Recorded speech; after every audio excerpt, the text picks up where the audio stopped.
শ্রী শ্রী রক্ষা কালী পুজো, চাঁদা কালীতলা বারোয়ারি সমিতি।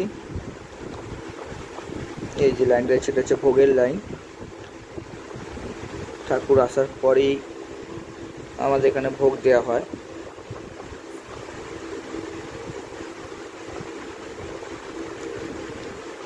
এই দেখছেন সবাই লুচি বানাচ্ছে।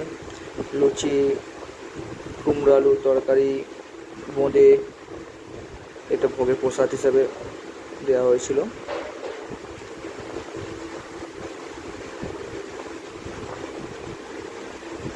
এর প্রত্যেক বছরই আমরা ভোগ বিতরণ করে থাকি এই রক্ষাকালী পুজো উপলক্ষে। ঠাকুর ভেতরে আছে বলে এখন সাজাচ্ছে বলে এখন দরজা বন্ধ আছে, কিছুক্ষণ পরেই